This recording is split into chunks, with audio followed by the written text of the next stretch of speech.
రాగి సంగటి రాగి ముద్ద తింటే నా సామిరంగా మామూలుగా ఉండదు కదా. పల్లె పాటలకి కంచెలే ఉంటాయి చెప్పండి, హద్దులు అస్సలు ఉండవు. కృష్ణ జట్టు నుంచి ఒక మంచి పాటతో వస్తున్నాడు, పిలిచేద్దాం శివాని.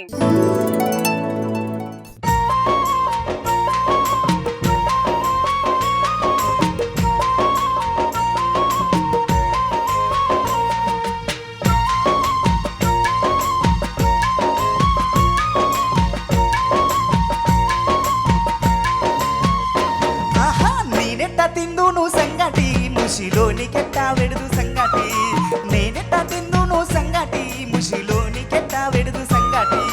కిందొక్క కాలేసి పైనొక్క కాలేసి పక్కొక్క కాలేసి పాకంగా గెలికిన సంగటి భలే బాగు బాగునండి సంగటి.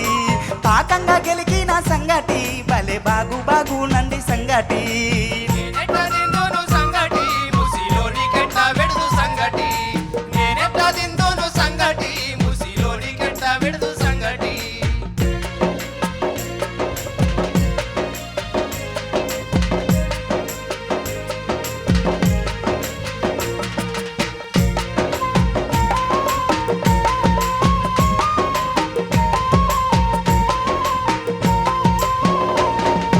ఒట్టి కారం తెచ్చి పల్లెంలో పెడితేను, ఒట్టి కారం తెచ్చి పల్లెంలో పెడితేను పోను పొమ్మన్నది సంగటి, పోలేను పొమ్మన్నది సంగటి. పోను పొమ్మన్నది సంగటి, పోలేను పొమ్మన్నది సంగటి. నేనెట్టా తిందోను సంగటి ముషిలోని కెట్టా పెడుదు సంగటి. నేనెట్టా తిందోను సంగటి ముషిలోని కెట్టా పెడుదు సంగటి.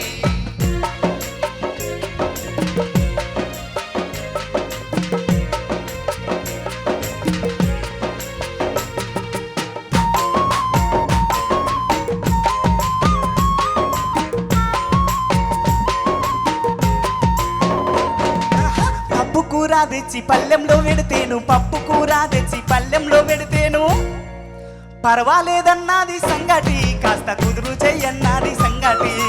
పర్వాలేదన్నది సంగటి, కాస్త కుదురు చెయ్యన్నది సంగటి. నేనెట్టా తిందోను సంగటి ముషిలోని కెట్టా పెడుదు సంగటి. నేనెట్టా తిందోను సంగటి ముషిలోని కెట్టా పెడుదు సంగటి.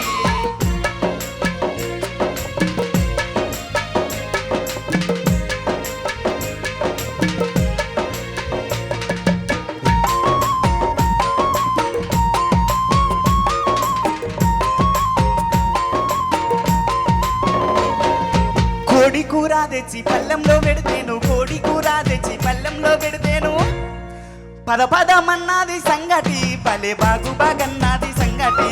పదపదమన్నది సంగటి భలే బాగు బాగన్నది సంగటి. నేనింత తిన్నాను సంగటి ముషిలోడింత తిన్నాడు సంగటి. నేనింత తిన్నాను సంగటి ముషిలోడింత తిన్నాడు సంగటి. నేనింత తిన్నాను సంగటి ముషిలోడింత తిన్నాడు సంగటి. నేనింత తిన్నాను సంగటి ముషిలోడింత తిన్నాడు సంగటి.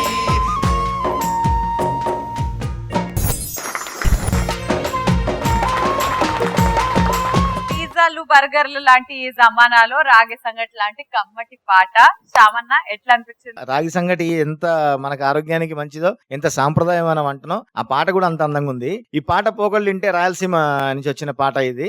అంటే అక్కడి నుంచి వచ్చిన పాట పోకళ్ళు కూడా చాలా పాటలు నేను విన్నా. ఇట్లా మామూలుగా తేలు కుట్టిందోలే అబ్బా సరసరం అంటుందమ్మమ్మ అని. ఆ తేలు కుడితే ఏమైందంటే మామ తెచ్చి మందు పెడితే తగ్గలేదట, అత్త తెచ్చి ఇంకో మందు పెడితే తగ్గలేదు, మొగుడు వచ్చి మాత్రం ఏదో పూస్తే తగ్గింది అని.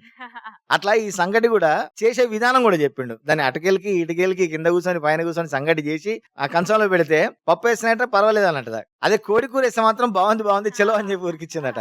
పప్పు కూర తెచ్చి పల్లెంలో పెడితేను పర్వాలేదన్నది సంగటి, కాస్త కుదురు చెయ్యన్నది సంగటి. పర్వాలేదన్నది సంగటి, కాస్త కుదురు చెయ్యన్నది సంగటి. అట్లా రకరకాల దాని ఆ తినే తీరు కూడా ఏ తింటాల్లో బాగుంటది అనేది కూడా ఆ పాటలో పొందుపరిచిండ్రు. జానపదులు వాళ్ళకి అందుబాటులో ఉన్న ప్రతి దాని మీద పాట కట్టుకున్నారు. ముఖ్యంగా తిండి కావచ్చు, సందమామ కావచ్చు, మనం ఇందాక విన్నది. తర్వాత వాన వస్తే పాట, వాన రాకుంటే పాట, చెరువు పాట, కొంగ, పక్షి, పిట్ట ఏది కనిపిస్తే దాని మీద పాట చేసుకున్నారు. మనకి ఇక్కడ తెలంగాణలో కూడా ఉప్పు నిరుపాకాయే లేక, ఉల్లిగడ్డల తొక్కు లేక, సప్పిడి బువ్వ పెట్టి సంపిందే నల్లా నరిసి జోలి తల్లాలి హొయ్యా జోపమ్మ జోపే జోపు అనే పాట ఉంటది ఇక్కడ. అంటే మనం ఉప్పు మిరపకాయలు తెలుసు కదా, చల్ల మిరపకాయలు అంటాం. అసలు అన్నంలకు ఉప్పు మిరపకాయ లేదట, ఉల్లిగడ్డల తొక్కు లేదట, సప్పిడి బోగు పెట్టిందని. అంటే తిండి మీద కూడా వాళ్ళు ఎట్లా కావాలనుకుంటున్నారు, వాళ్ళ కోరికలు కూడా పాటల రూపంలో చెప్పుకున్నారు. అంత గొప్ప సంపద వారసత్వం మనకు అందించిన పూర్వీకులు ఎవరో కానీ నిజంగా వాళ్ళకి దండాలు పెట్టుకుంటూ మంచిగా ఉంది పాట. లక్ష్మీ భూపాల్ గారు. శ్యామ్ గారు చెప్పినట్టు జానపదంలోకి వచ్చేటప్పటికి మనకి ఇన్ని రకాల మాండలికాలు అందుబాటులో ఉండడం వల్ల ఉత్తరాంధ్ర కావచ్చు, రాయలసీమ కావచ్చు, తెలంగాణ కావచ్చు, ప్రతి ఒక్కళ్ళు వాళ్ళ ఎక్స్ప్రెషన్స్ చెప్తా ఉంటే నిజంగా చాలా అద్భుతంగా ఉంది. అండ్ దట్టు ఇప్పటి వరకు ఆ పడుచు వాళ్ళది అయిపోయింది, ఇప్పుడు ముసలోళ్ళది వచ్చింది. ఆ ముసలోడితో ఒక ముసలోడి గురించి పాడటం అనేది నిజంగా చాలా బాగుంది. శివ బాగా పాడారు, వెరీ నైస్. యా శివ, పాట ఎంత హుషారుందో నీలో ఆ హుషారు ఎక్కడో మిస్ అయింది. ఎందుకంటే మనం ఎంత విశ్లేషించుకున్నా అల్టిమేట్ గా మీరు పాడిన విధానం దాని మీదనే మనకు మార్కులు ఇవ్వబడతాయి. ఇప్పుడు ఆ పాట ఏదైతే ఉందో మీరు పాడుతున్న విధానంతో పాటు ప్రదర్శన కూడా అంత బాగుంటే బాగుండేది. యాజ్ ఏ మ్యూజిక్ డైరెక్టర్ గా నేను చెప్పదలుచుకున్న విషయం ఏంటంటే వాయిస్ లో ఇంకా ఎనర్జీ కావాలేమో. ఎనర్జీ అంటే ఇంకా సంతోషంగా, ఉత్సాహంగా దాన్ని మనం ఎక్స్ప్రెస్ చేయొచ్చు, అంటే చెప్పొచ్చు, పాడొచ్చు. అండ్ ఆ పదాలని నువ్వు బిగపట్టి ఉంచుకోవడం ద్వారా ఆ పదాలలో ఉన్న భావం బయటికి రావట్లే. కొంచెం ఇంకా ఉత్సాహంగా పాడితే బాగుండు అనేది నా వ్యక్తిగత ఉద్దేశం. Thank you. నేను భీమ్స్ తో ఏకీభవిస్తున్నా. ఆ పాట ట్యూన్ లో ఆ అందం ఉంది, అద్భుతంగా పలుకోవచ్చు. తానే నానే తానే తానే నానే తానే నానే అని ఆ ఎత్తు వంపులు అవి ఉన్నాయి కదా, అవి కరెక్ట్ గా ఎక్స్ప్రెస్ చేస్తే బాగుంటది. కిందొక్క కాలేసి పైనొక్క కాలేసి పక్కొక్క కాలేసి పాకంగా గెలికిన సంగటి భలే బాగునండి సంగటి. పాకంగా గెలికిన సంగటి భలే బాగునండి సంగటి. సరిగ్గా చెప్పాలంటే ఇప్పుడు అందులో ఒక వయ్యారం ఉంది. ఆ వయ్యారం ఏమైపోయిందంటే పాటలాగా పాడుతున్నావు తప్ప ఆ వయ్యారం అందులో రాలా.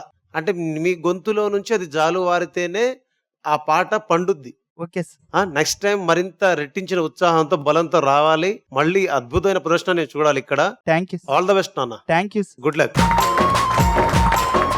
మార్కులు ఏంటో కూడా చూసేద్దాం. శ్యామన్న మీరు ఇస్తున్న మార్క్స్. మనోడి గొంతు మాధుర్యానికి, ఆ సంగటి రుచికి నైస్. భీంబావా, అతను రాగి సంకటి గురించి చెప్పిన ఆ సంగతికి నేనిచ్చే మార్కులు 12 మార్కులు. Shiva, thank you. చూద్దాం ఇంకొకరు ఉన్నారు, దాని తర్వాత ఏమో.